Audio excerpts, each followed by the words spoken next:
All right.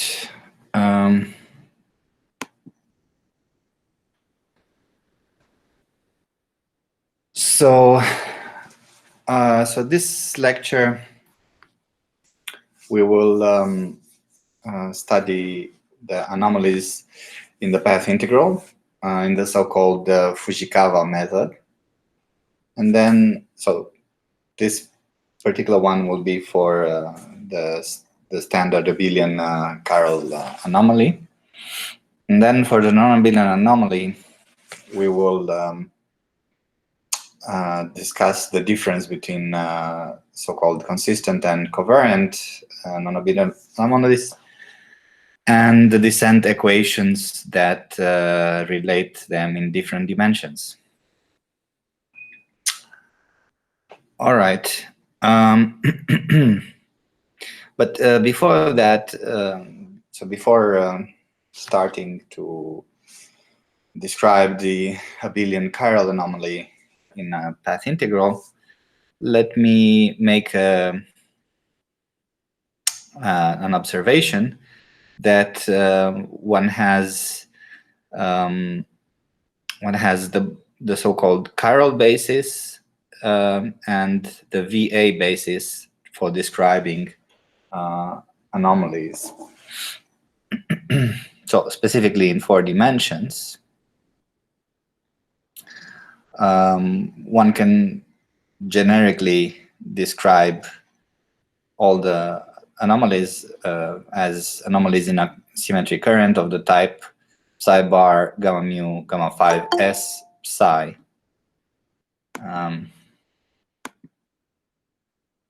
Where S is 1 for the chiral current, also called the singlet current, and S is TA for the non-abelian current. And then the anomaly comes from the triangle graph, d equal 4. Remember, this comes from the triangle graph with 2 external A's and 1 current divergence at the top of the triangle, which is so this operator in general for the non-abelian case would be the covariant divergence. And then the result of this is proportional to epsilon mu rho sigma times a total derivative, as we saw, and a trace, also a trace. And inside here, we have something like ADA plus AAA, with the 2 terms have different coefficients. And then there's this S that describes the various kinds of anomalies. So whether we have the singlet one, then S is 1, or the gauge anomaly, in which S is TA.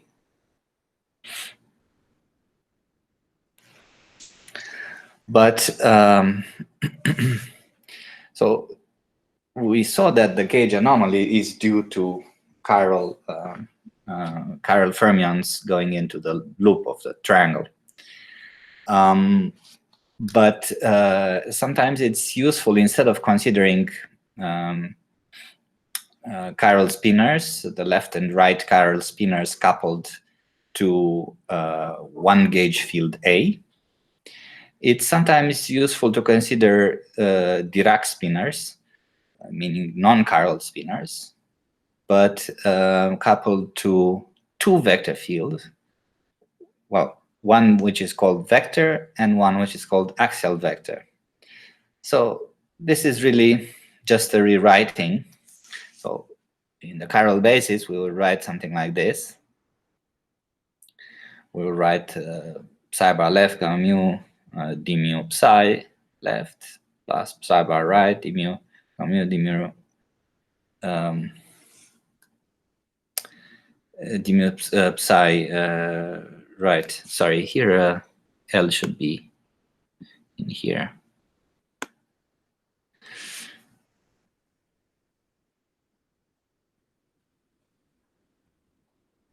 Well, also in here.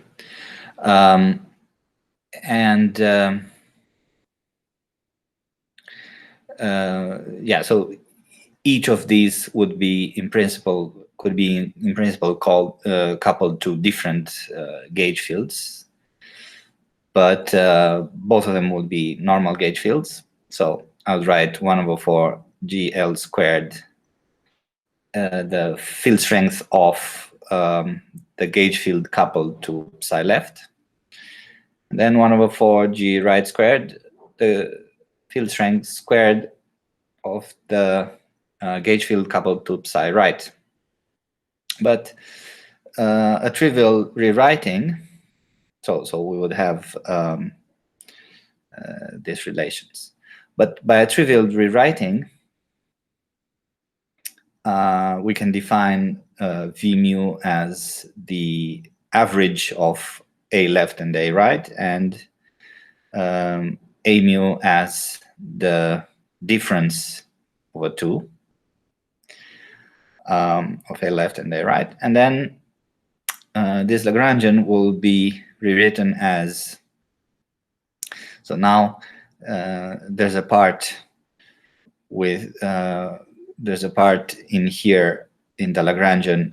So this psi, now it's a Dirac fermion, but inside the derivative, so here I have psi bar gamma mu, and then here I would have a covariant derivative. But now that covariant derivative is d mu plus v mu a ta of v. So this is the normal thing for Dirac fermion. But now, so the vector part. But now I also add a part proportional to gamma 5. So this would be called axial vector. So it's so now it's a mu a ta of a times gamma 5. Okay, so this is just trivial rewriting of these two terms into these two terms.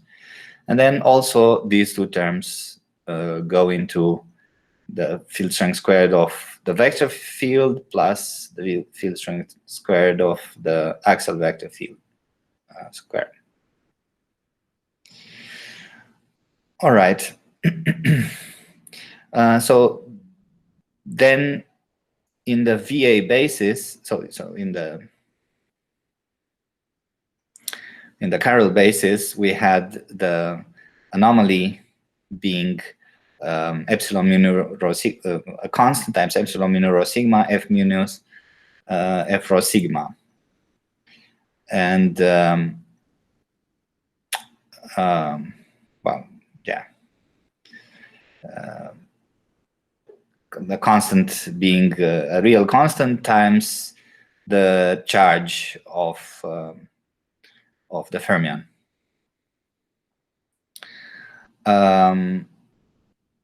But then we can rewrite that in this VA basis. Well, in the case of the singlet anomaly, I can rewrite this in this way as epsilon mu nu rho sigma. So f mu nu, so sorry, at the linearized piece, so the quadratic piece. F mu nu linearized of v, f mu nu linearized rho sigma of v. So this would be the normal thing for a vector. But then I also have plus 1/3 f mu nu linearized of a, f mu linearized of a for the axial vector, times ej times so the same charge of the abelian charge of the fermion times the trace of these generators. All right, so this is just this is not really important for us, but I wanted to describe this because it appears sometimes in the literature. I mean, to me, it's much more natural to talk about chiral fermions coupled to gauge fields. But this VA basis historically has been also very important. So people sometimes people still use it.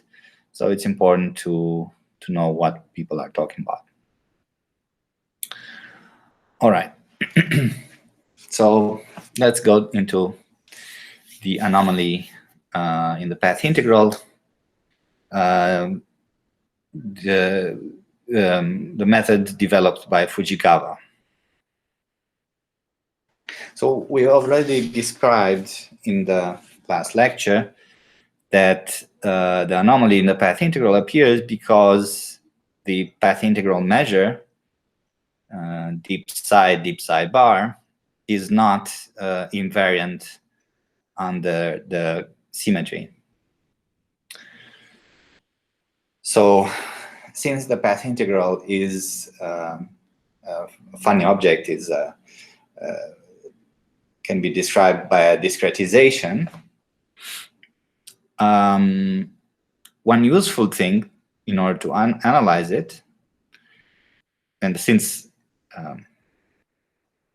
the action that we're interested in is psi bar ID slash psi, it is useful to describe, to expand the fields psi and psi bar in terms of their eigenfunctions, in terms of the eigenfunctions of this operator, this operator ID slash, which corresponds to the kinetic part plus the interaction with the external gauge field. And then in this way, this is a way to define the path integral measure.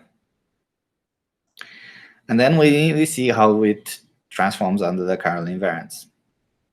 So we expand.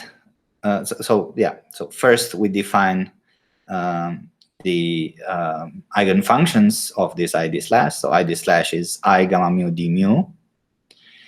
And so eigenfunctions means I gamma mu d mu phi n of x is lambda n phi n of x.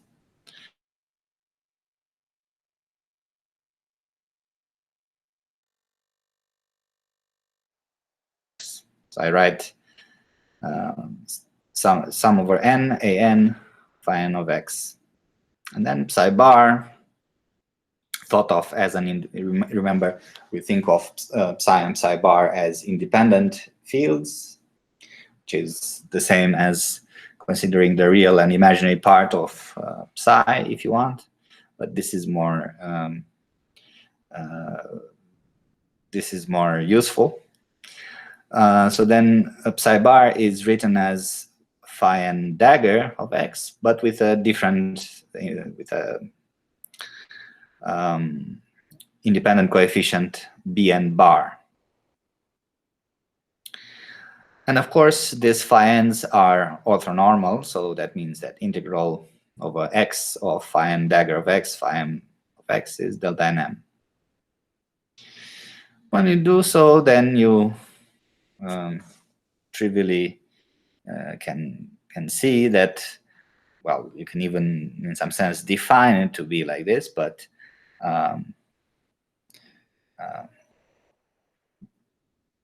yeah, but perhaps you can think of somehow integrating over x and having this delta nm.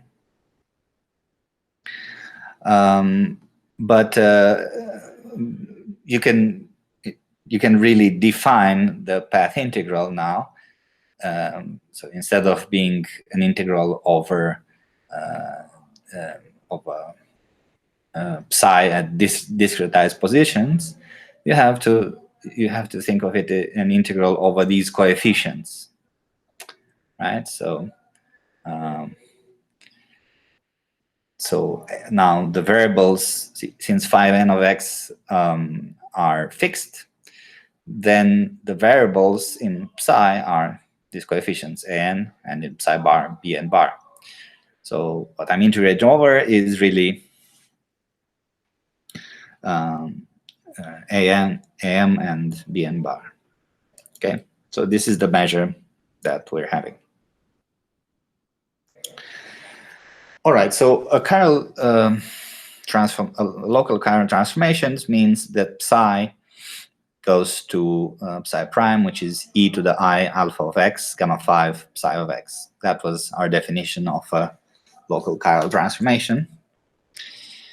And then expanding in phi n's, we see that well, this sum of an prime phi n goes to sum over n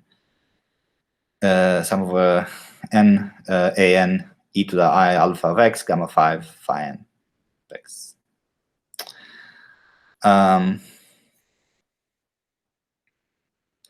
Now, to see the transformation of an, we have to use the orthonormality condition. So we multiply this with phi m of phi m dagger. Well, yeah.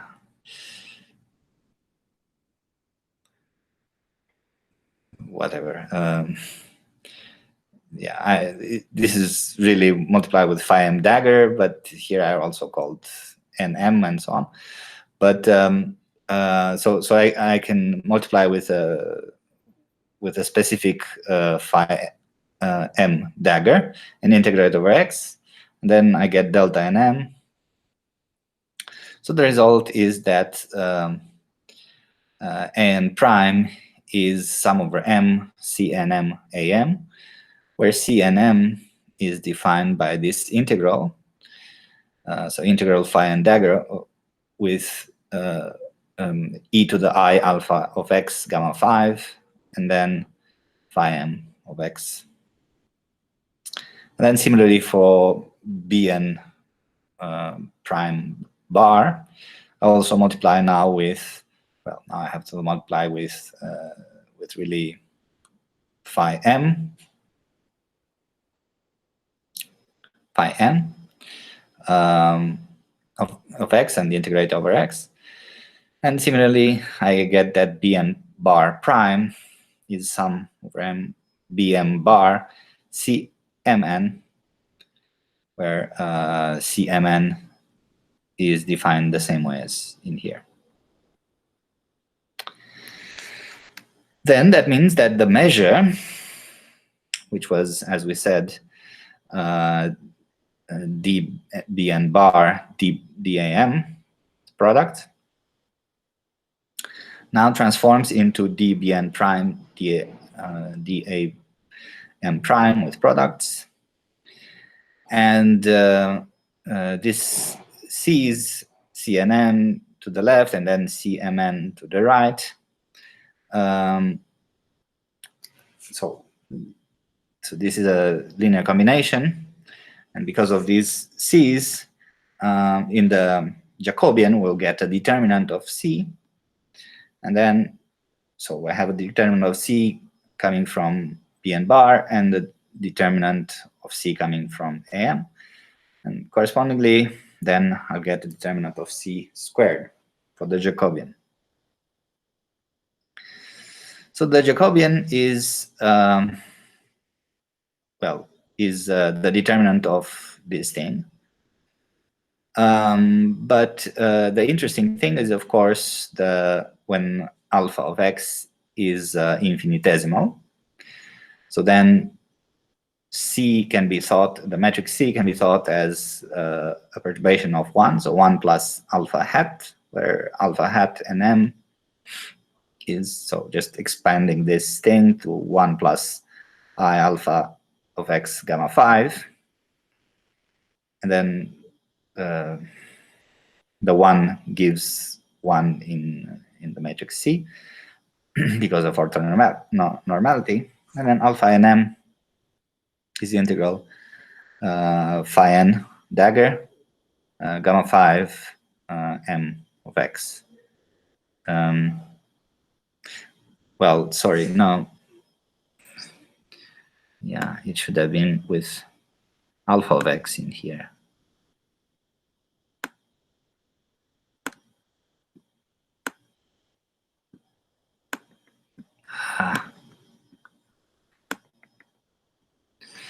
So alpha of x is inserted in here, right?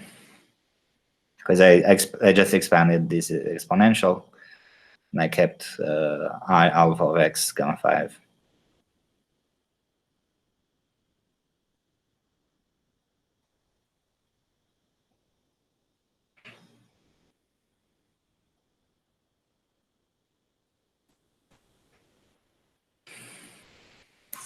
And actually also I. Yeah, there's also I in here.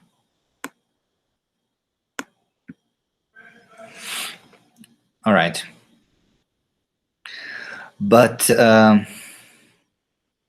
then we can say that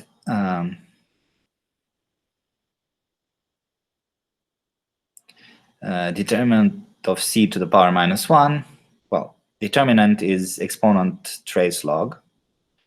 So determinant of c to the power minus 1 is e minus trace log c.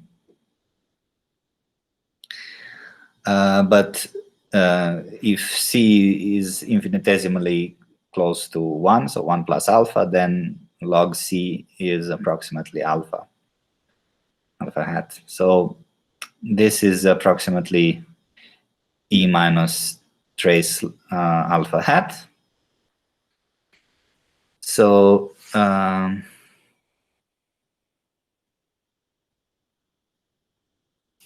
and again, I'm missing something. It should have been I. Not sure why I didn't put this I. So here I'm missing just the I.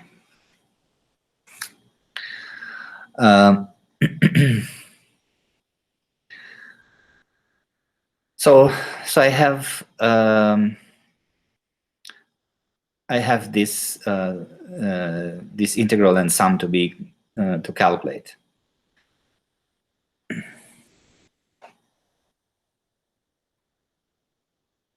Well, so the integral is over alpha of x. So that's I do at the end. But the thing to calculate actually, the thing that I need to calculate is sum of phi n of a dagger of x gamma 5 phi n of x. Now this is formally divergent, meaning there's an infinity of eigenfunctions of id slash, and yeah, as a so the value of the function at any point will be divergent. So it needs to be regularized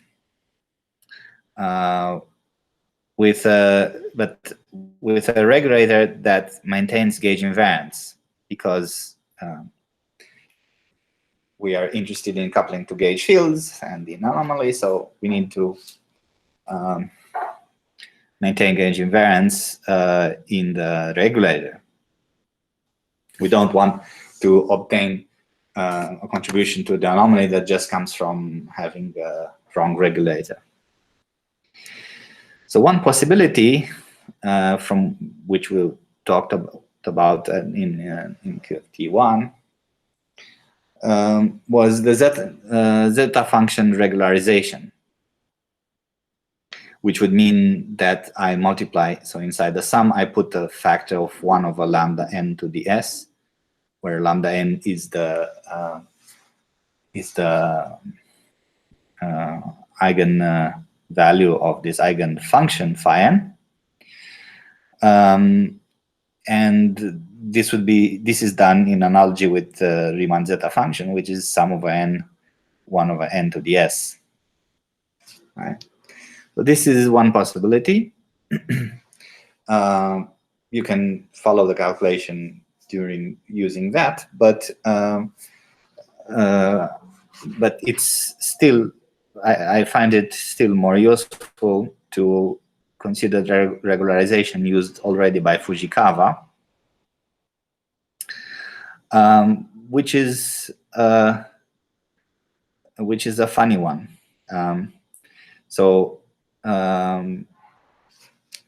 Instead of regularizing like this with a power law, you regularized with a decaying exponential. So the thing that you insert is e minus lambda n over some scale m squared, and then you take the scale m to infinity. Of course, what does this mean? Well, this really means, since these are functions, you really mean exponent here, d slash squared over m squared, right? And then id slash on phi gives lambda n. So id slash squared, that is to say minus d slash squared, is lambda n squared. So that's why we have this, replace this minus lambda n squared with d slash squared, since it acts on the right to phi on phi. Okay. Now, now, in order to do this, to understand what this means, we remember our quantum mechanics notation that the eigenfunction phi n of x can be thought of as bra x, so something in the x representation, but ket n, right? And then phi n dagger of x is the opposite. It's bra n ket x. And then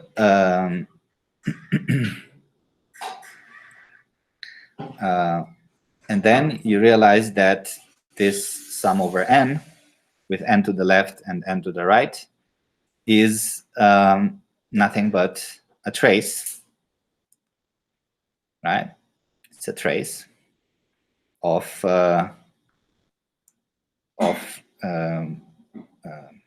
ket x gamma 5 e d slash squared over m squared bra x.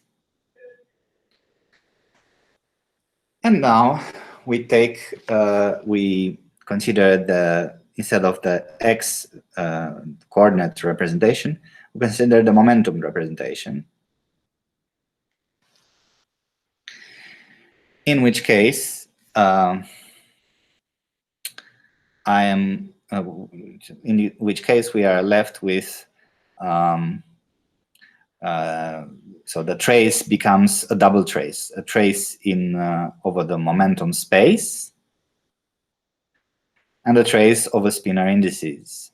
So this is still a matrix.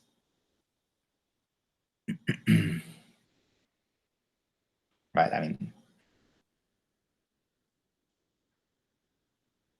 yeah, I mean, the result in here is a scalar, but the object in here has spinor indices.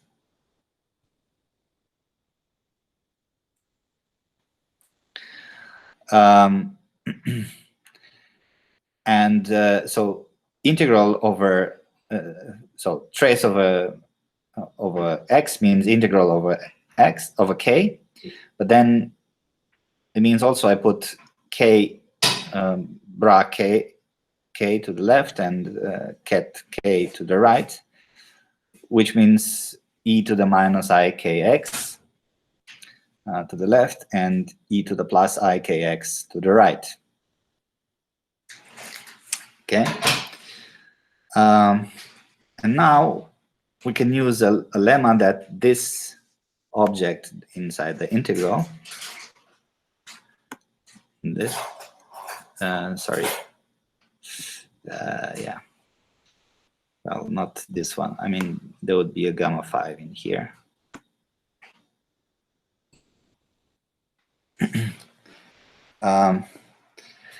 So this object, without the gamma 5, is exponent minus k squared over m squared times exponent of this object, d slash squared plus 2i k mu d mu over m squared.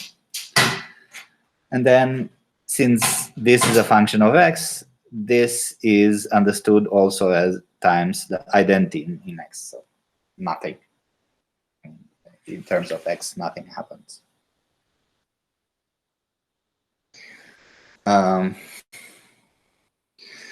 So in here, we can first see that d slash squared is d squared minus I e sigma mu f mu, where sigma mu is the commutator over 4, or gamma matrices over 4, times I. And to see this, we write explicitly, so d slash squared would mean d mu d nu, d mu d nu, sorry, gamma mu gamma nu. And since this is symmetric in mu and nu, we can symmetrize in here. No, sorry. This is not symmetric because it can act on the other one. But I can rewrite this as the symmetric part, which is the anti-commutator, which is nothing but delta mu nu because of the Clifford algebra, plus the antisymmetric part, which is called gamma mu nu, and then the symmetric part gives d squared, and the antisymmetric part, so gamma mu nu is gamma nu, the commutator over 2. So so I can replace gamma nu with minus I times 2 d mu d nu. But since this is antisymmetric, I can rewrite as minus I d mu d nu minus d nu d mu. And so this commutator of covariant derivatives, we know that is the field strength f mu nu. So then, when acting on a function, with this operator, e to the I minus ikx d slash squared e to the ikx, when acting on some f of x, so this object is an operator. So we have to see what happens. In order to write an operatorial equation, we have to see what happens when we act on a function. So when acting on a function, what can happen is d slash squared acts on a function, or I have d slash squared acting on e to the ikx, and then with e to the minus ikx to the left, and the function is by itself. But in this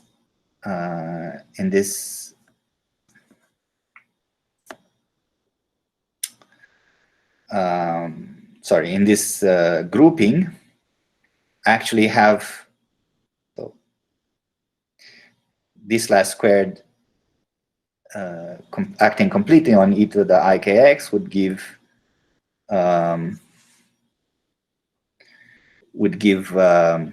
the same e to the ikx times minus k squared. But there's also the possibility of one d slash acting on e to the ikx and the other d slash acting on f. And this can happen in two ways. So I get 2i k mu from d slash acting on the exponential, n times d mu, which would mean d mu acting on f of x. All right, so this thing is equal to d slash squared plus plus minus k squared plus 2i k mu d mu acting on f of x. But this thing, d slash squared, why did you consider this? Because we have here in the middle exponent of d slash squared over m squared, which we can expand as a sum over n of d slash squared over m squared all to the n over n factorial. And so for every power, it happens the same thing. We get the same result. I mean, this, d slash squared itself plus this contribution. So then summing over n, recreating the exponential, we get this. So e to the d slash squared over m squared as before. So now with brackets, meaning I don't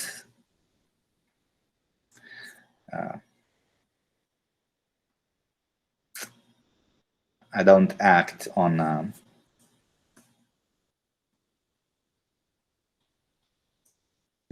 sorry, not like this itself, sorry. So e to the d slash squared over m squared I have here. Then I also have e to the minus k squared over m squared from summing up these terms, and e to the 2i k mu d mu over m squared from summing up these terms.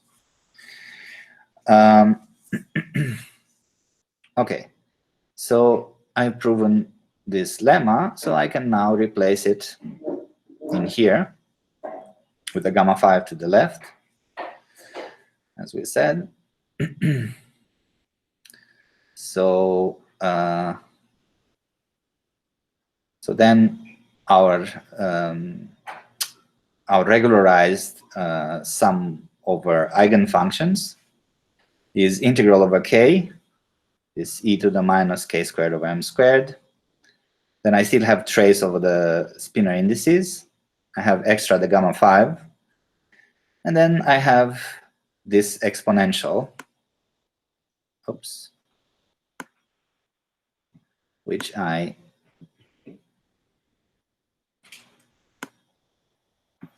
expanded in here. So this exponential I expanded into 1 plus a linear term plus the quadratic term plus higher order terms. Now this one, even though when m squared goes to infinity, when m squared goes to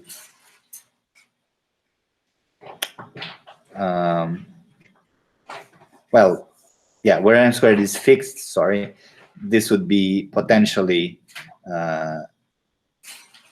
no, let's take it back. When m squared goes to infinity, this would be potentially divergent because I have a contribution from the highest k. So this would seem like I would get a divergence from this sum, but in fact I don't, because trace gamma 5 is actually equal to 0. So remember, our regularization is just with this factor. There's no other regularization. And in any case, even if it would be the dimensional regularization, the trace of gamma 5, it will still be 0 in any dimension. So it's something that is that is going to infinity times something which is identically 0. And the same applies to this term, because this term is also, I mean, is proportional to the identity in spinor space. So these terms then vanish. Okay, so we're left with the first non-trivial order. Oh, okay, so now we need to consider the dimension dependence. So in 2 dimensions, the first non-trivial order is this one, d slash squared over m squared. But now let's see what happens when I integrate over k. So I have d2k in 2 dimensions, and then over this m squared, and then this exponential e minus k squared over m squared, and then divided by 2 pi squared. Now, here I have a k over m. I have 2 integrals of these k over m times e to the minus k squared over m squared. And that integral, so one of these integrals is a Gaussian integral, so square root pi. But I have 2 of them, so I have pi, and then divide by 2 pi squared gives 1 over 4 pi, and it's finite. And actually, this is the only finite result in this infinite sum, because if you note here, so here I have integral over k over m, e minus k over m squared, right? But the next term in here would be integral d2k over m squared, but then times 1 over m squared when m goes to infinity. And that will go to 0. So the integral over k will give something finite, but I still would have 1 over m squared, which would go to 0. And for higher order terms in the expansion, it would be even closer to 0, because I have more powers of 1 over m. So the only term in the expansion that is not 0 is this term, d slash squared over m squared.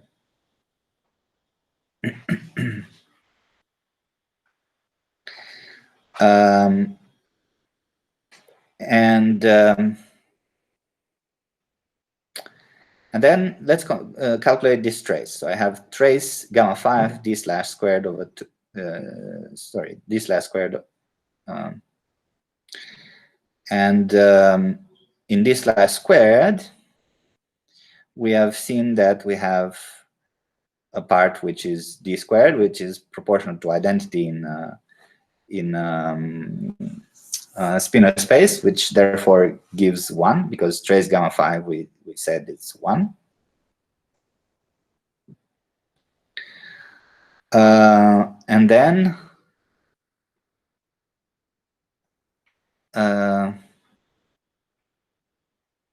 oh, sorry, yeah, I don't even need to go that far. Yeah, I don't even need to use this relation. I can already, so in 2 dimensions, I can already write this relation. So I have d slash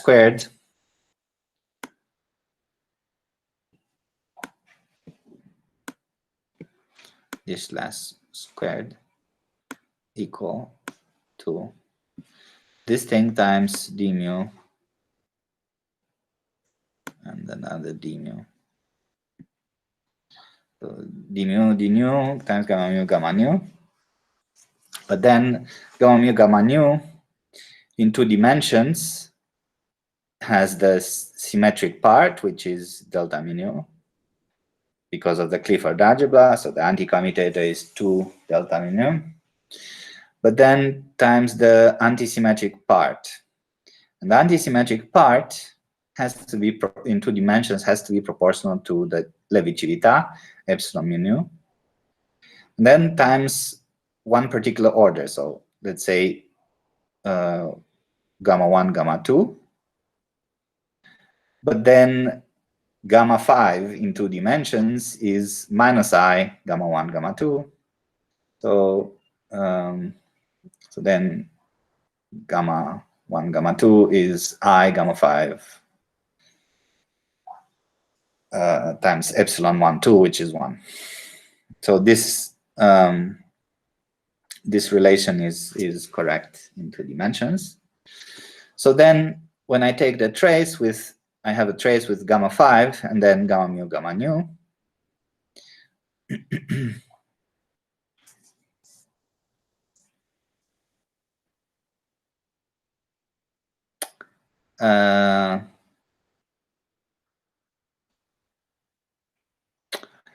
The part with delta mu gives 0. And the part with gamma 5, so I have I gamma 5 squared, but gamma 5 squared is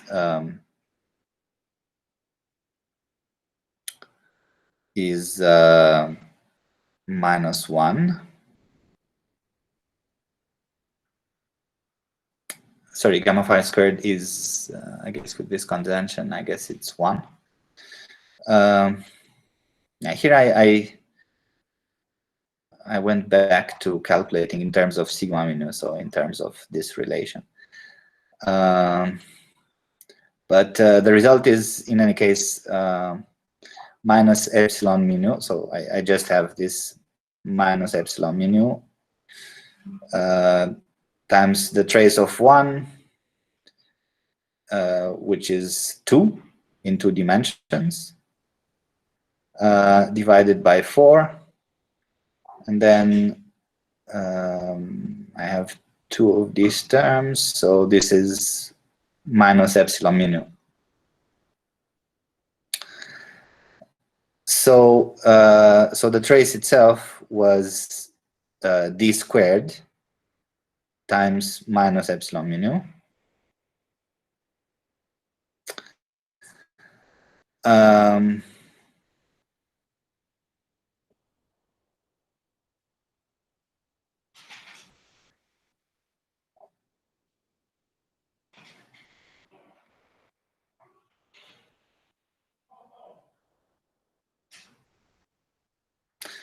No, sorry.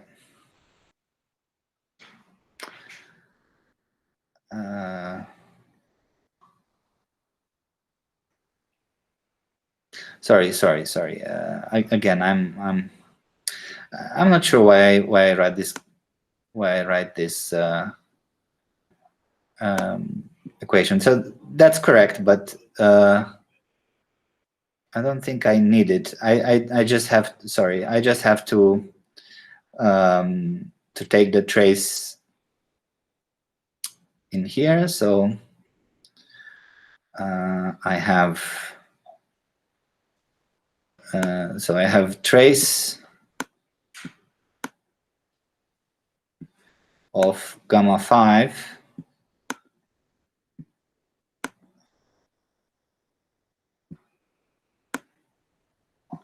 times this thing, and then trace gamma 5 d squared will become trace gamma 5 d squared, but d squared is identity in spinor space, so trace gamma 5 is 0. That gives 0. And then minus I e gamma 5 sigma mu times f mu. The trace gamma 5 sigma mu is this one.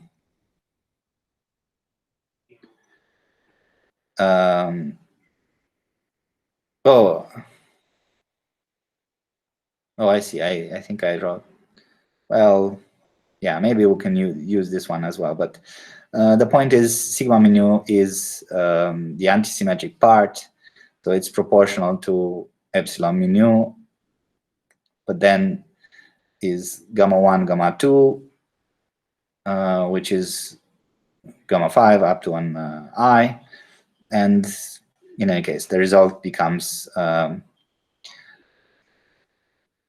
trace of 1 proportional to trace of 1 epsilon mu. Trace of 1 is 2, and then if you are careful with the factors of 2, you get minus epsilon mu.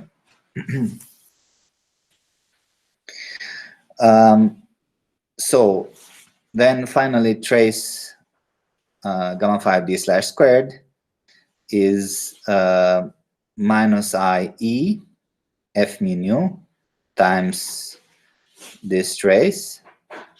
So that gives plus I e epsilon mu f mu. And the integral of, with this exponent and 1 over m squared, we saw that was 1 over 4 pi. So 1 over 4 pi I e epsilon mu f mu.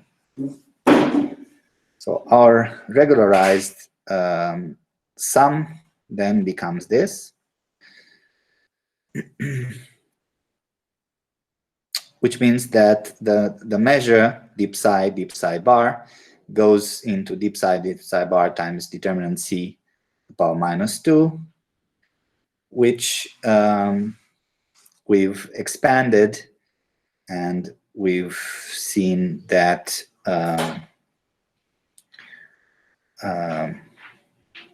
so this thing, I guess, yeah, this thing I called f tilde.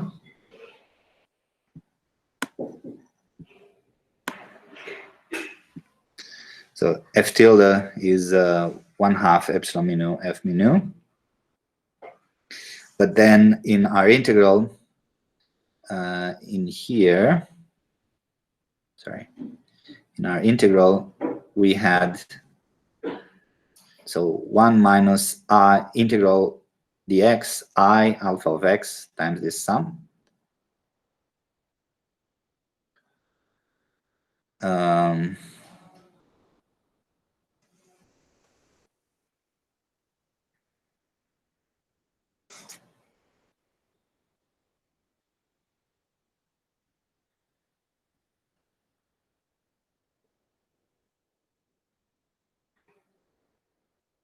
Well, there's a sign issue here. Oh, no, I think, yeah, we had determinant c to the power plus 2, not minus 2. And then I would get 1 plus I alpha. And from here, I would get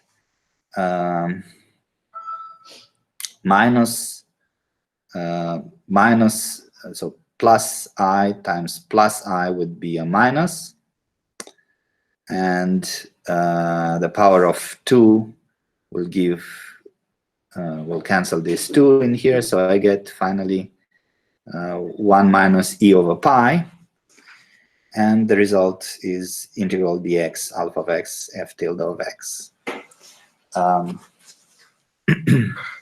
So the anomaly then is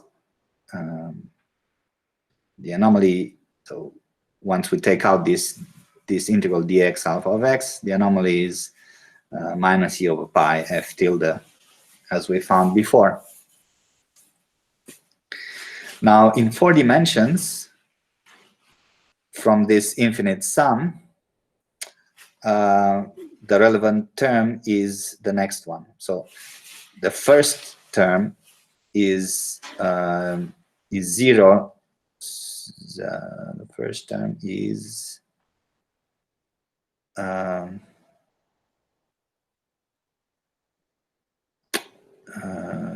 let's see, why is it 0? So so this term, d slash squared over m squared, now it comes with d4k. So I have integral d4k e minus k squared over m squared over m squared.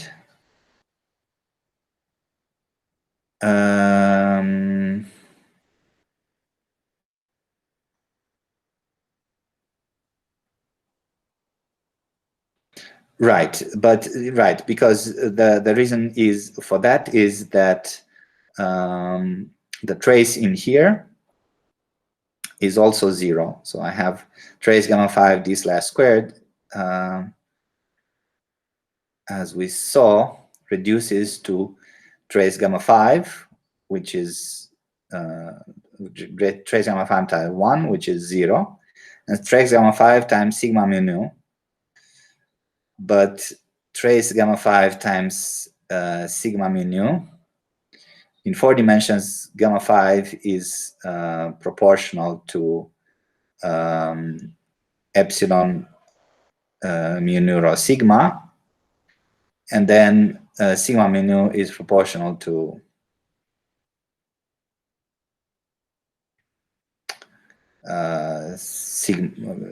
gamma mu nu.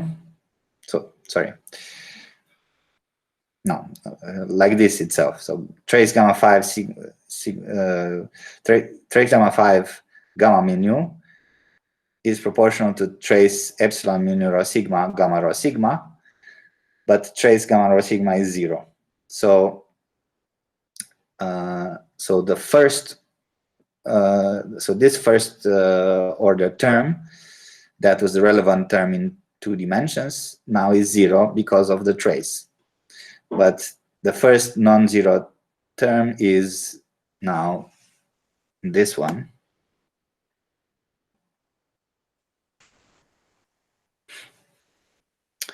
Because, well, first of all, it's finite for the same reason that this term was finite in 2 dimensions, namely the power of m.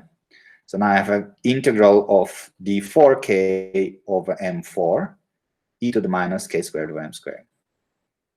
Right? So I have d4k over m4 e to the minus k squared over m squared divided by 2 pi to the 4. So now these are 4 Gaussian integrals. Integral dk1, dk2, dk3, dk4, all of them divided by m with exponent minus the corresponding k squared over m squared. So I have square root of pi to the 4, that is pi squared, divided by these 2 pi 4.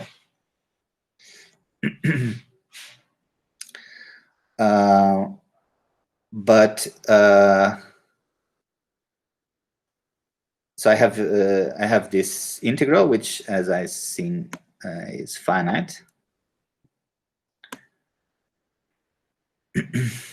And then I'm left with, from the trace, I have 1 over 2 factorial, so that's 1 over 2.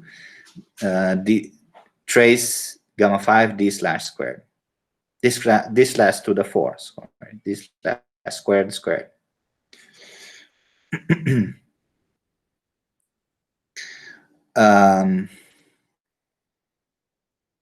But in terms of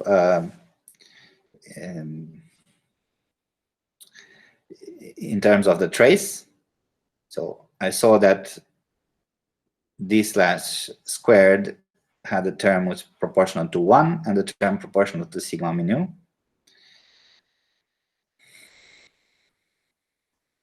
We already established that, so now I have to square this once more. So then I get a term proportional to 1, a term proportional to sigma mu nu, and a term proportional to sigma mu nu, sigma rho sigma.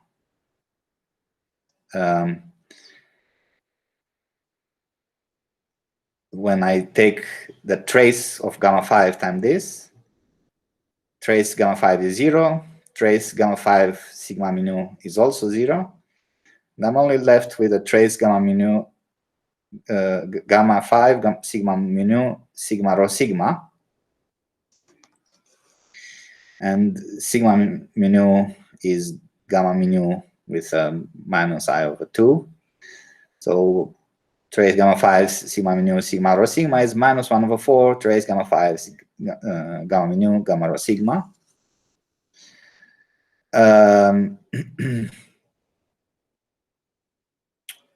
And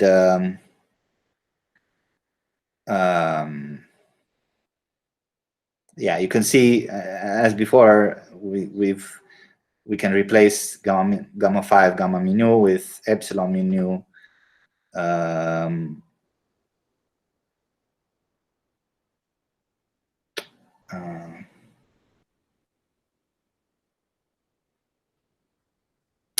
well, no, another way of saying, no, sorry.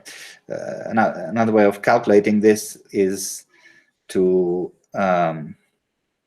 see that gamma mu gamma rho sigma can be written as a piece proportional to epsilon mu rho sigma gamma 5 plus a term proportional to delta, Kronecker deltas times 1 gamma.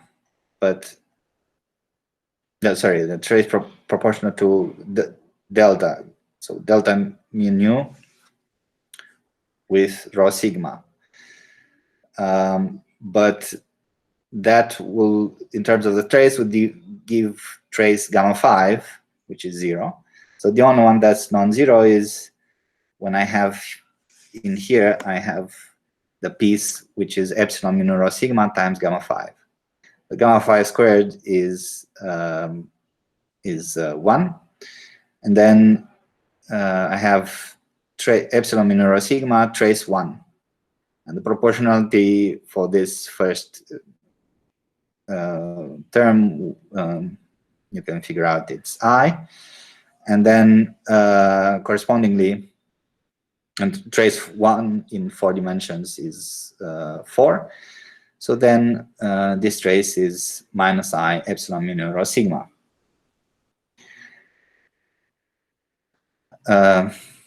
Yeah, so this is what I meant. So gamma mu gamma rho sigma is I epsilon mu rho sigma gamma 5 plus term with deltas. All right. So the trace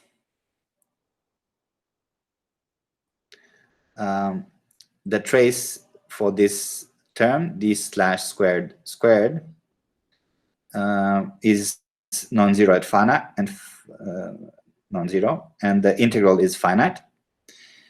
And then, of course, the other terms, the terms with higher powers of m, are also 0 by the same argument as in 2 dimensions. The integral, you have a finite integral times higher powers of 1 over m, which vanish when m goes to infinity. So the only non-zero term in 4 dimensions comes only from this d slash squared. And the result now is so is this constant from the integral, which is 1 over 16 pi squared. Then the trace, which is minus I epsilon mu rho sigma, and then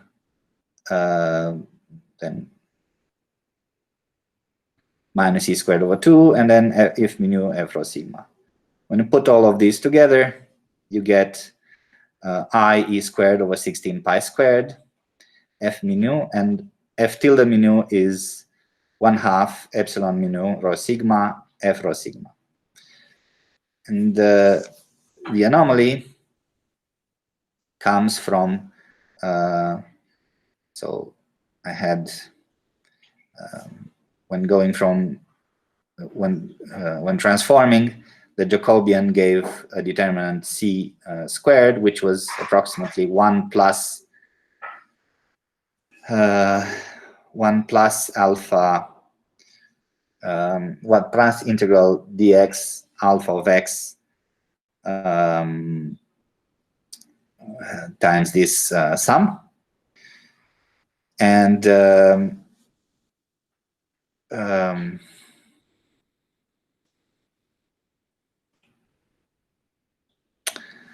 so I have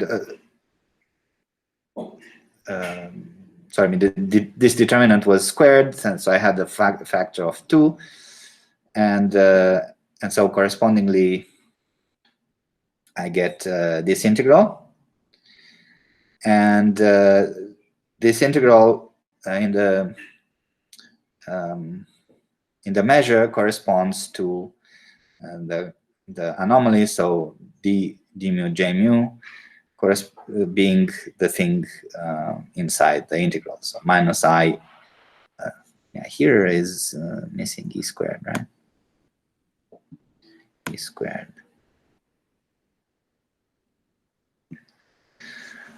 So minus I e squared over 8 pi squared f mu f tilde mu. All right. So we have found the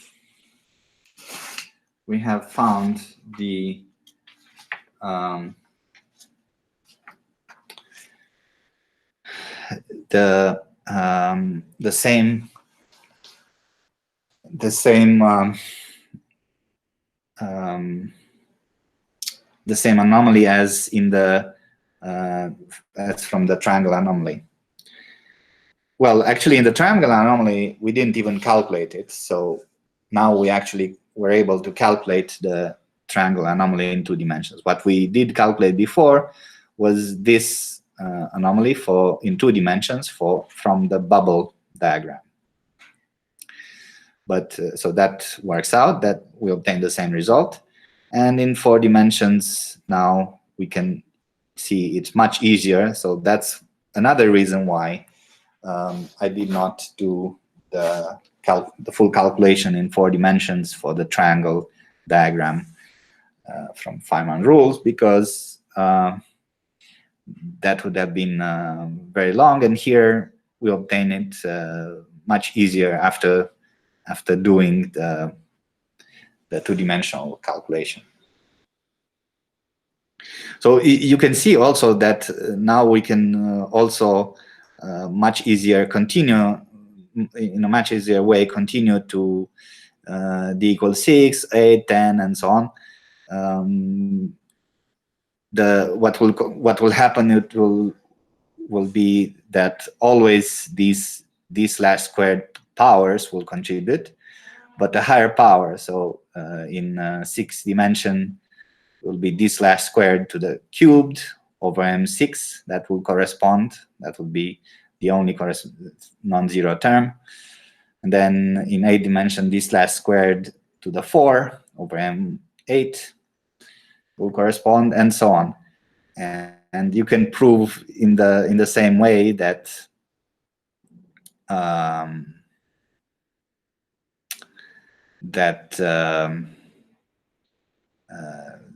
this is the only relevant, the only finite term, just by doing the integral and the trace.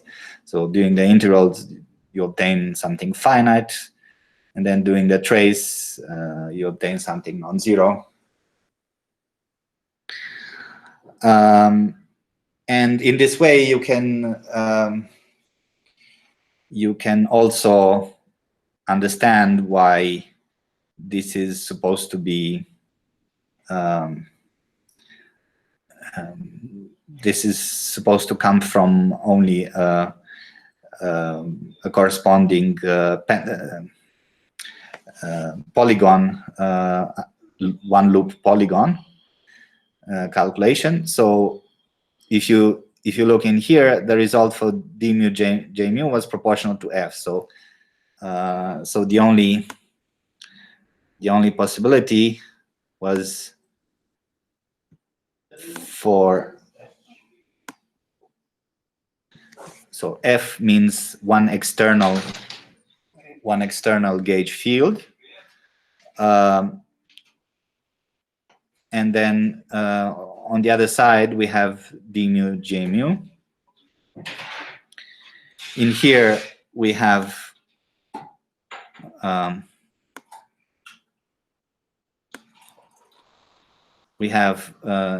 the result was 2 gauge fields, so one from F, one from F tilde.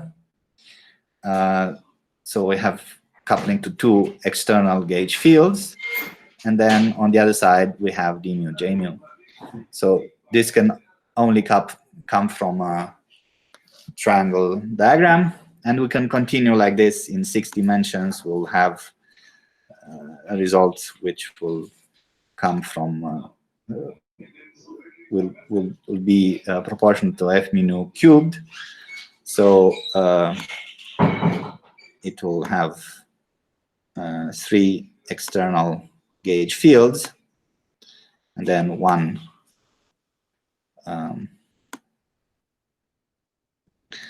d mu j mu, and so on. So you can easily see from this Fujikawa method that you can easily infer that only this one loop diagram contributes. So it's not a very rigorous proof, but it can be turned into a rigorous proof if you think about it some more. All right. So now let's switch gears and let's consider the possible anomalies. What are the possible anomalies in non-abelian gauge theories? So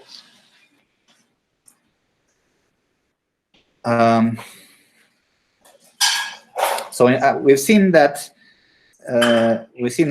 in the last lecture. Well, let me put it up here for you to see. In the last lecture, we've obtained that the triangle anomaly was given by this combination. So the covariant derivative of j mu was proportional to a total derivative of epsilon mu rho sigma trace Ta times this ADA plus 1/2 AAA. So we're interested in understanding how this structure comes about with these particular coefficients in here.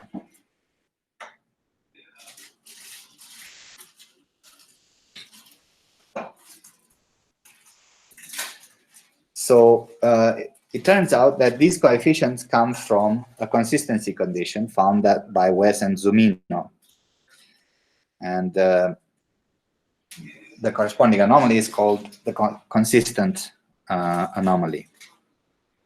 So what is the consistency condition? The consistency condition is saying that the anomaly must be the gauge variation of an effective action, gamma of A. So as we said, we need chiral fermions in order to have a gauge anomaly. And well, since in the standard model we have chiral fields, that's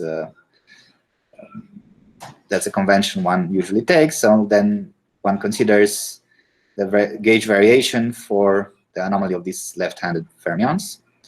So consider this variation with respect to a parameter lambda L for left of the gauge field. Then it's the covariant derivative of lambda, that is d lambda plus L comma lambda. And now consider the gauge variation operator, little delta of with parameter lambda L, or as an operator, let's consider it as, let's write it as XL with parameter lambda L. So what we mean is this covariant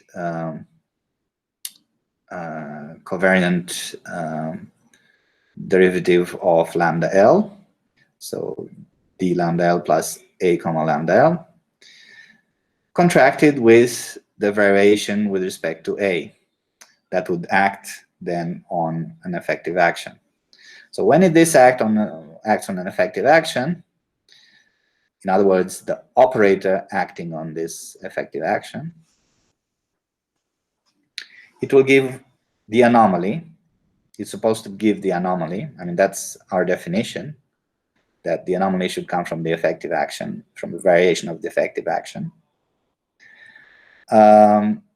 But the anomaly is written as a function of x, GA, which is integrated over x with the parameter lambda L, depending on x. And now this XL,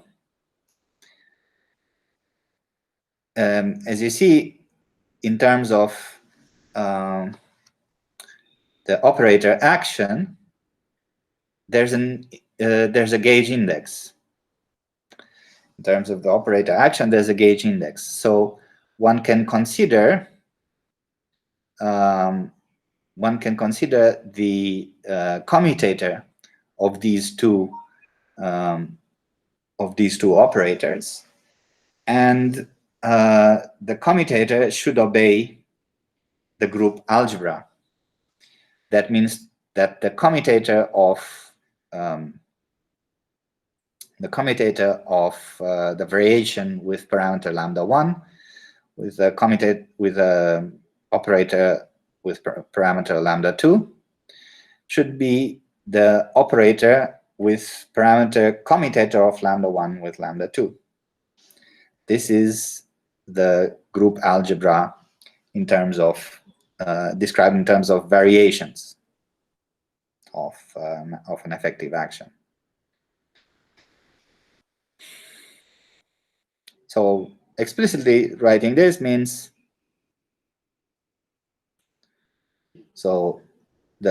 one variation of the effective action, So applying this on the effective action means one variation gives integral lambda g, lambda to g, and then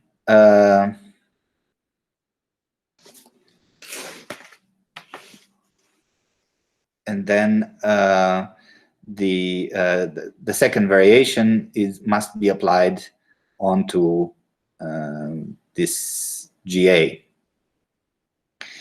And then, so this is the commutator, so this is lambda 1, lambda 2, so x of lambda 1, x of lambda 2. Then substitute the opposite, x of lambda 2 minus x of times x of lambda 1. And then this should be equal to the action of x on with commutator parameter on the effective action, which is integral of GA with the parameter, which is commutator lambda 1, lambda 2. And this equation for GA, this is an equation for GA, for the anomaly GA, that is known as the Wess-Zumino consistency condition. And we can find that the unique solution to this equation, well, obviously up to normalization constant, a number, which is the strength of the anomaly, is trace of TA times derivative. This is written in form language, but it's trace TA d of a d wedge dA plus 1/2 a wedge a wedge a. Wedge means antisymmetric product, and a means a mu a times TA dx mu. So this is really what we had before. And to see that we obtain this, so in this variation,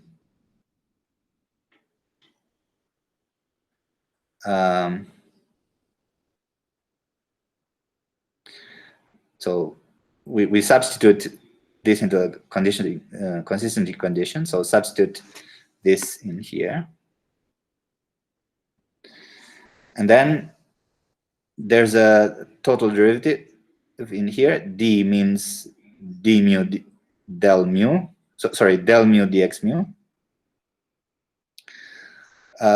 So there's the total derivative can be partially integrated back onto lambda 2.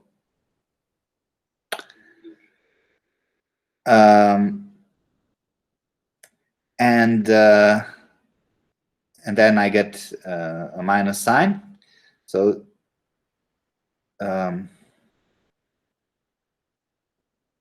so this term would give then this term with a minus, and this minus with a 1 and 2 interchange would give this first term. So I have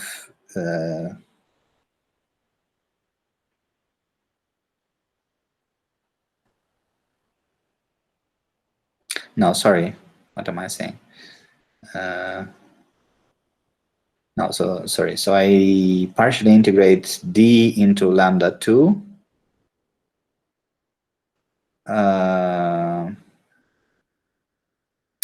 Why don't I get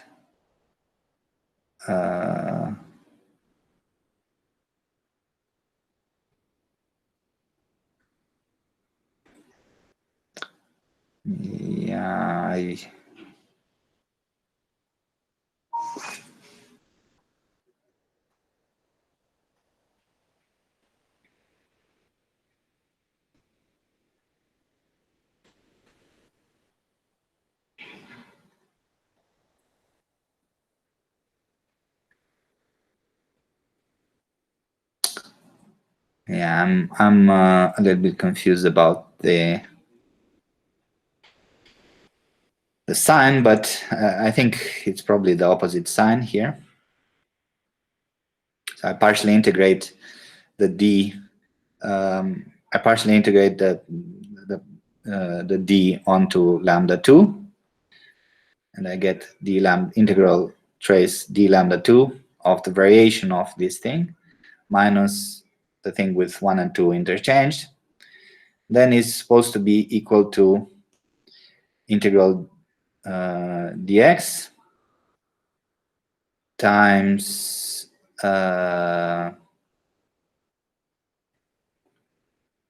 well, I mean,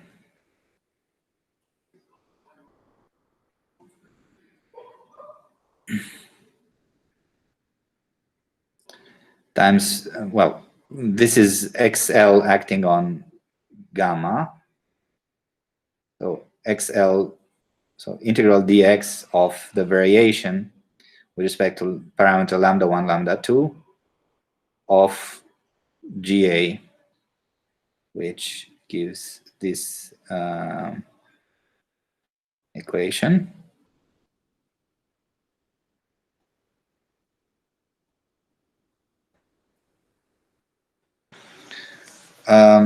So this, well, the fact that this equation is true, I left it as an exercise for you. There's some algebra involved, as you can see. I'm a little bit confused about some signs in here, but I mean, they're supposed to work out.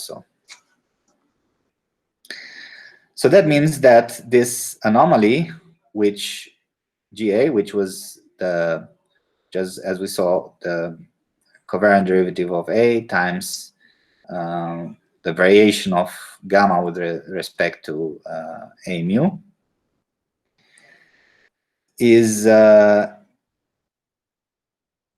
equal to this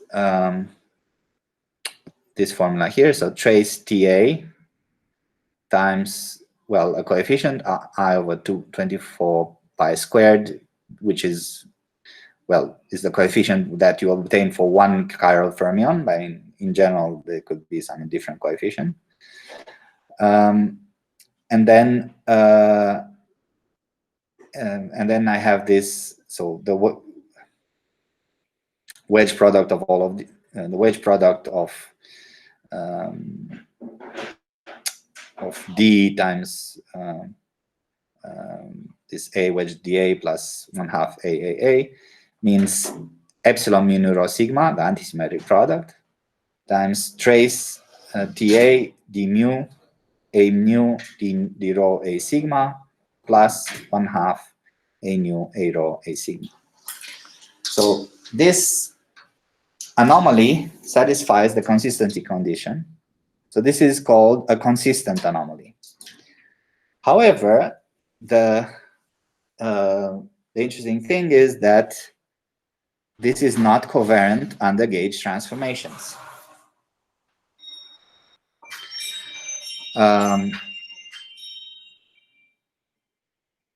So it is not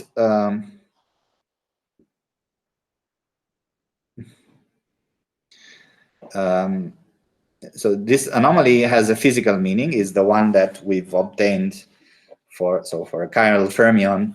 This is what we obtain.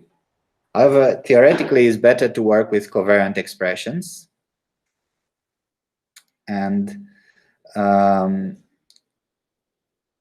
to do so, we can add a local counterterm to the effective action, or equivalently to the current J mu.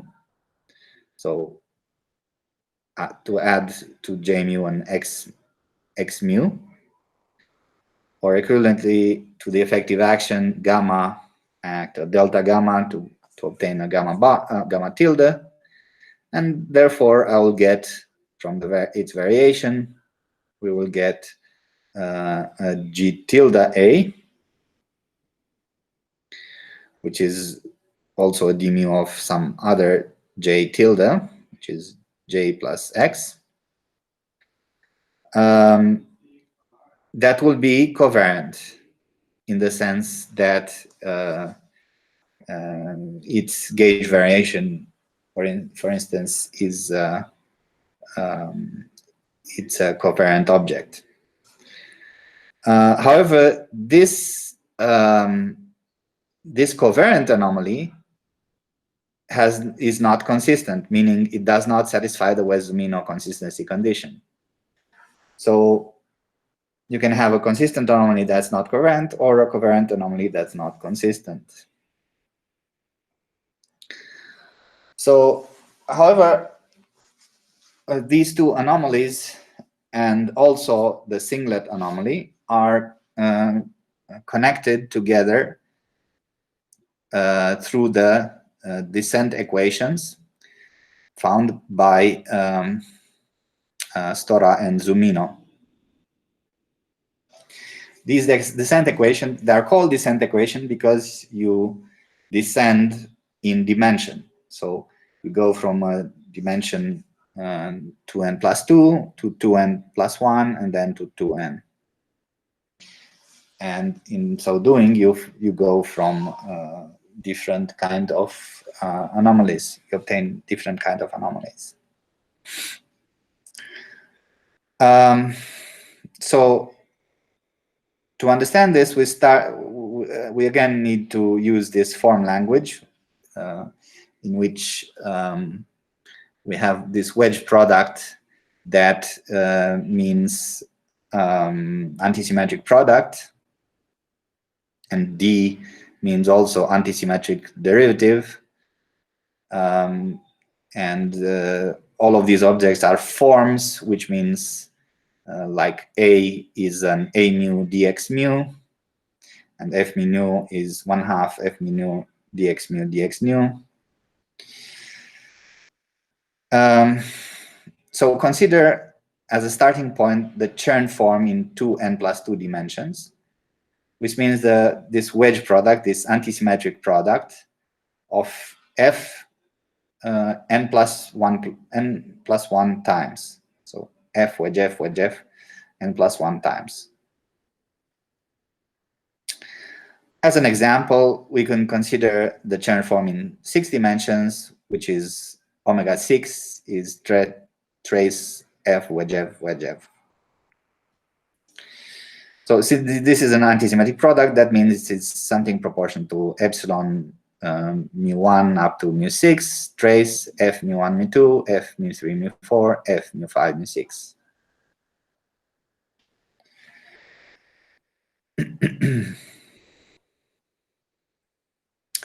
In this case, we can see that the external derivative, exterior derivative d of this form, so d omega 2n plus 2 is 0.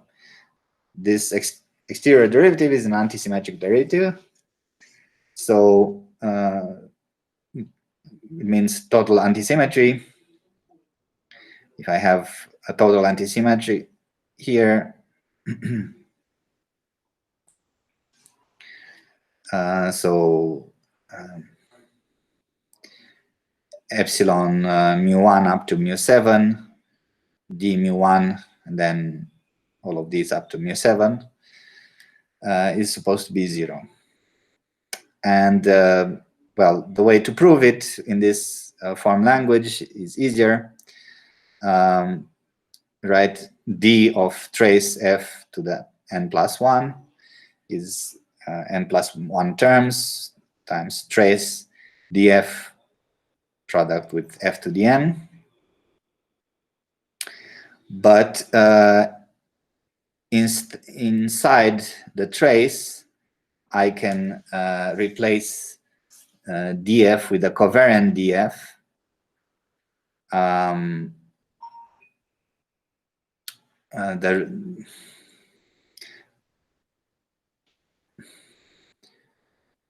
Well,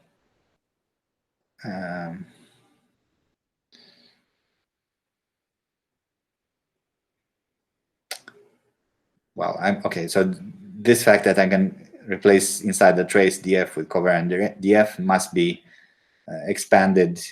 I don't know of a simple proof. I can't think right now of a simple proof. But if you expand it in components, you'll see that this is correct. But then, of course, df is 0 by the Bianchi identity for f. So indeed, the exterior derivative of this transform is 0. So if the antisymmetric totally antisymmetric derivative of this is 0, that means that at least locally, but in fact it's even true globally, we can expect that omega 2n plus 2 is the d of something else. It's the d of some omega 2n plus 1.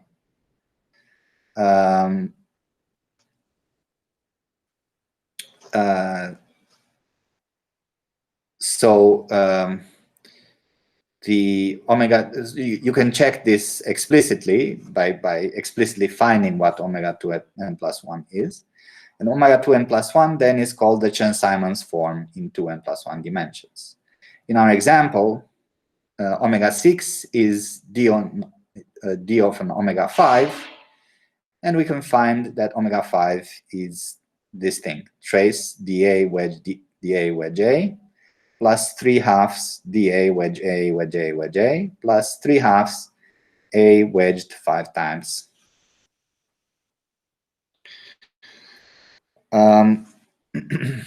So you can find explicitly. So if you act with d, d squared is d is an antisymmetric derivative, but derivatives are symmetric, so d squared is 0. And so when we act with a d, it can only act here in the first term. And in here, we have 3 possibilities. So I get a d times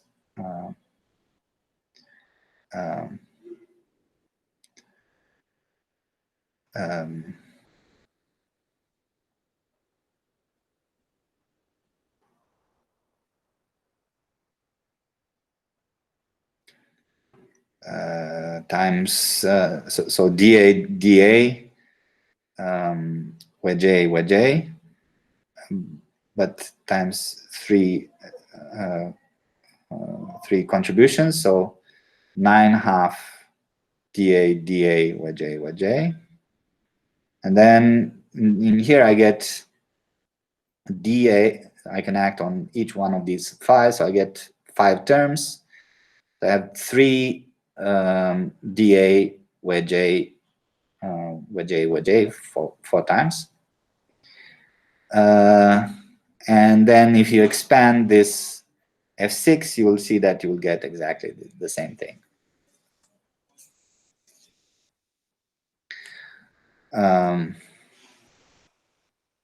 Okay. Now, in general, under a general variation of A, the Chern form varies in this way. So if I vary omega n plus 2 under a general variation, so first of all, I can act on any one of the n plus 1 f's, and it's the variation of f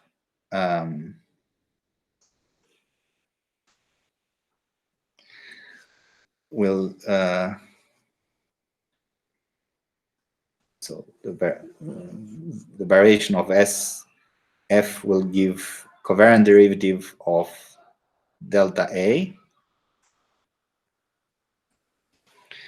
which means d delta A plus A wedge delta A.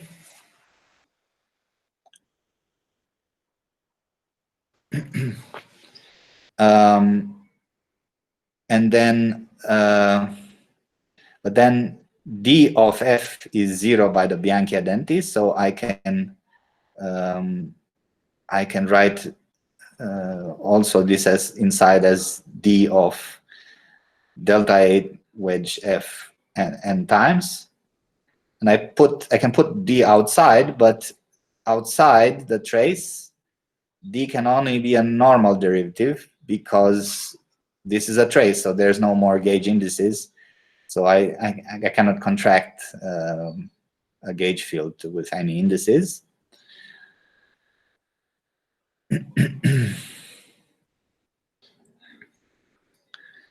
So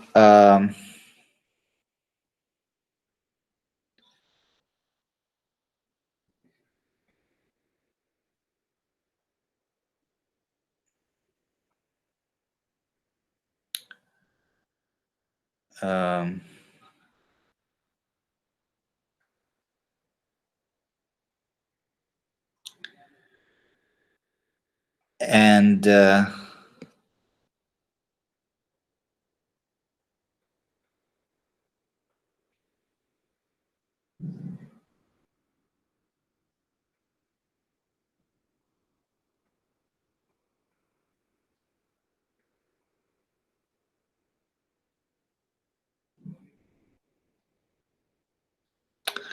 okay, so I did not.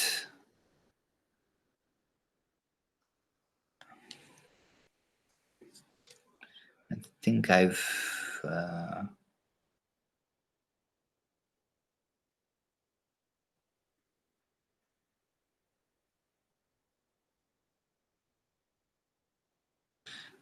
No, so yeah, so so the variation of omega 2n plus 1, which was, as before, we saw that was delta omega 2n plus 1.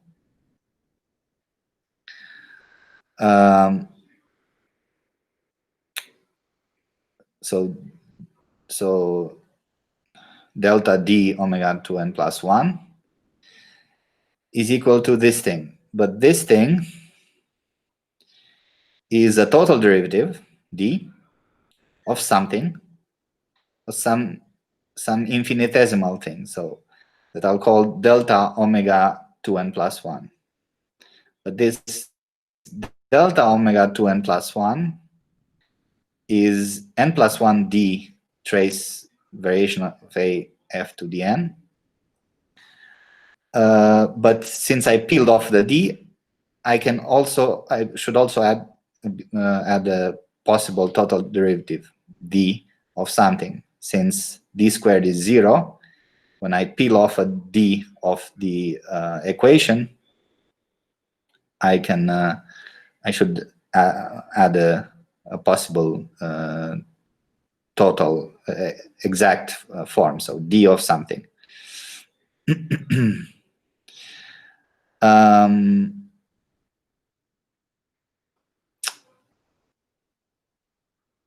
Now, so in fact, the variation is supposed to commute with d, so you're supposed to get the same omega to n+1. So from this, you see that the equation of motion for the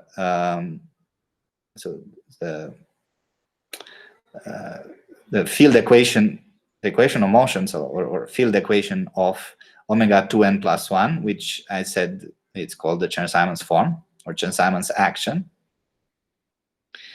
is f wedged n equal to 0, because equation of motion means what? You vary the action, and you get this plus a total derivative with a boundary term, and then you remove delta A, so we're left with trace f wedged n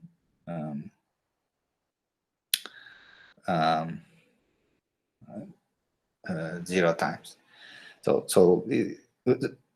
sorry, not trace, because I vary with respect to delta A with some indices, matrix indices. So then I'm left with f to the n with the same matrix indices. So the equation of motion is f wedge n equal to 0. Then under gauge variation, so this was under a specific variation, but now under a gauge variation, what we get here is n+1 trace. So the gauge variation of A is d lambda. So we get this. But as before, we saw how we can do this. We can have df equal to 0, so we can write this as d of lambda with f wedge n, and then I can pull outside the trace d, but then outside the trace d can only be little d, the exterior derivatives, and then that's a boundary term.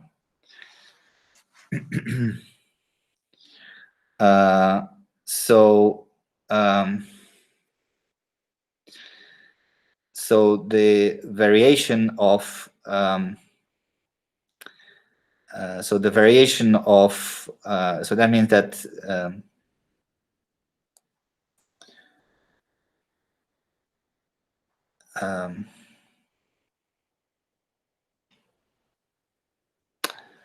the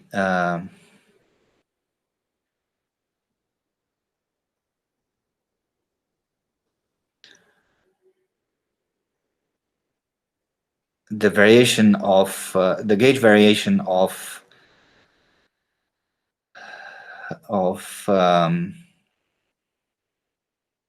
2n+1 is the total derivative of something.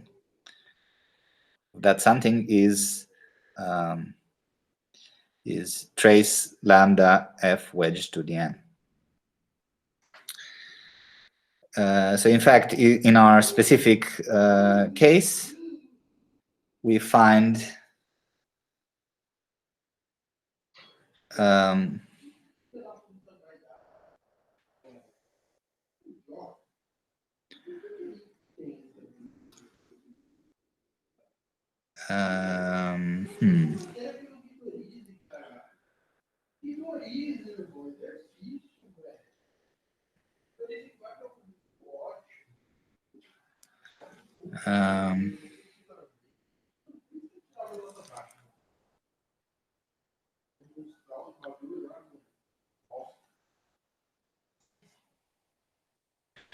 Right.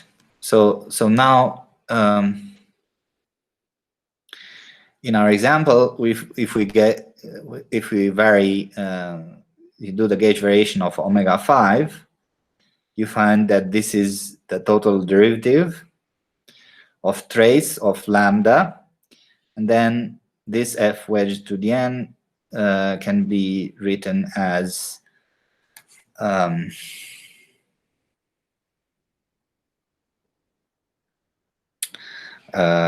total derivative of a wedge dA plus 1/2 a wedge a,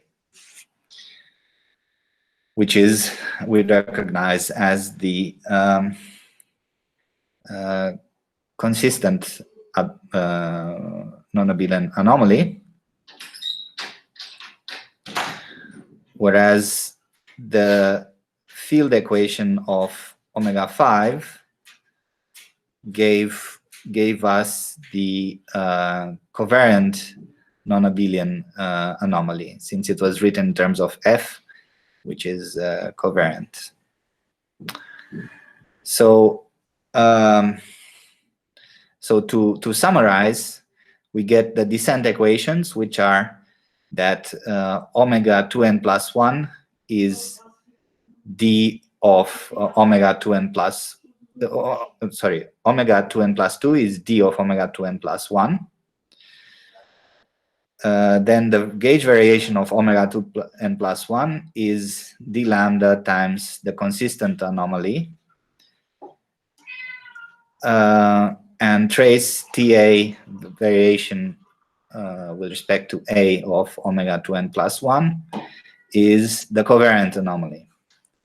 So these are the descent equations. To understand this a little bit, what this means, so in d equal to 2, the consistent anomaly, as we saw, is epsilon mu nu times f. So d mu a nu, sorry, the consistent anomaly is epsilon mu nu times d mu a nu a. And the extra current piece is epsilon mu nu a nu a. So when we're adding the extra piece, we get d mu a nu antisymmetrized plus plus the covariant derivative of the extra current, so A antisymmetrized, which gives in the end the non-abelian F antisymmetrized, which is the covariant anomaly. So so the consistent anomaly is this one, but when adding this extra current, we get the covariant one expressed in terms of F. But the most relevant example for us is, of course, in 4 dimensions. And here, the consistent anomaly, as we saw, the one that we obtained, is the total derivative of A wedge dA plus 1/2 A wedge A. And the extra current is written in here. And then the covariant derivative of the total current gives this covariant anomaly, which is proportional to trace Ta F wedge F. So in the example, in the exercises, I give to you to prove some of these relations.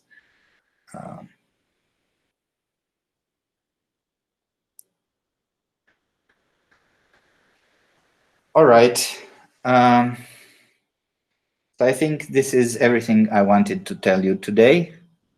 Do you have any questions?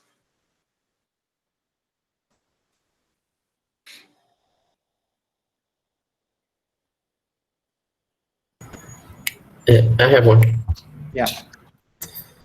In equation 25.8,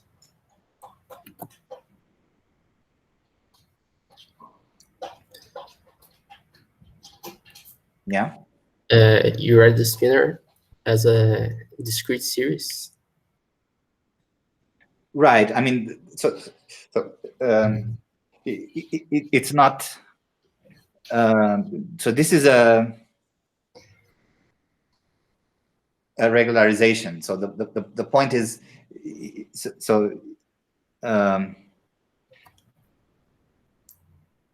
well, you can think of this basis as a complete basis, phi n. So that's one way of thinking about it, right? And then you just expand this on this complete basis, right? For the spinner. So completing the space that you are working, the space of functions on which ID slash acts, right? Because ID slash is the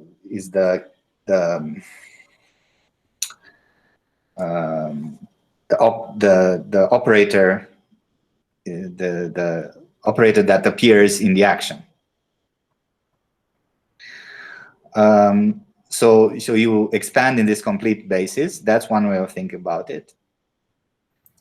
But another way of thinking about it is that I instead of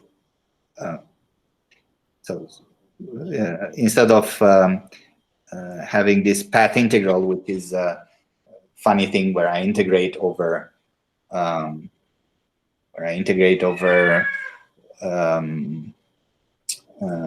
over psi at a particular point x, right? Then instead of that, I integrate over these possible coefficients in the expansion, right? So that's another way of defining the measure. But if I use this as the definition, so I just think of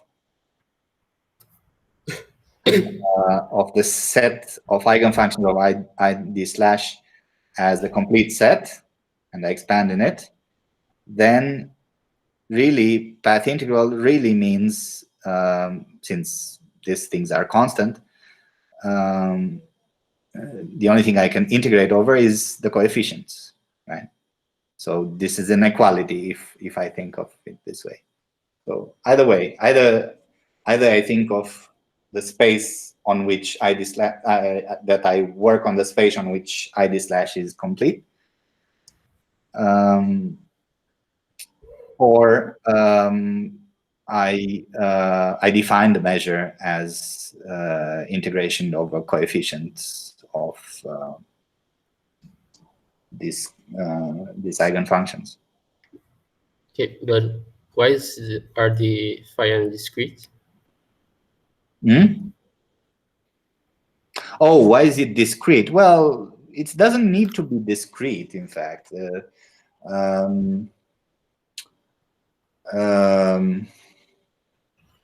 Well, there's some...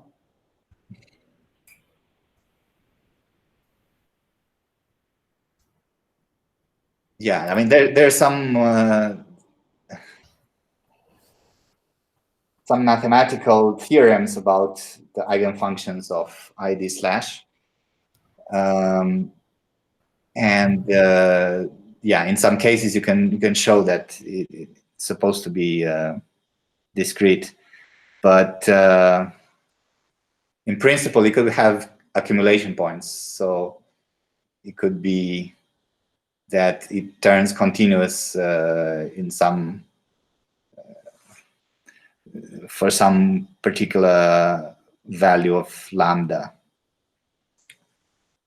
It could happen, but in general, it's actually discrete. Yung word schema. Okay.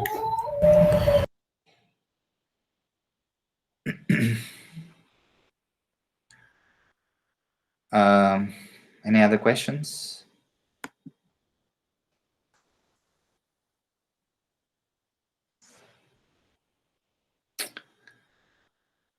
Well, if not, I'll end here. So I'll see you Tuesday at 10. All right. Bye.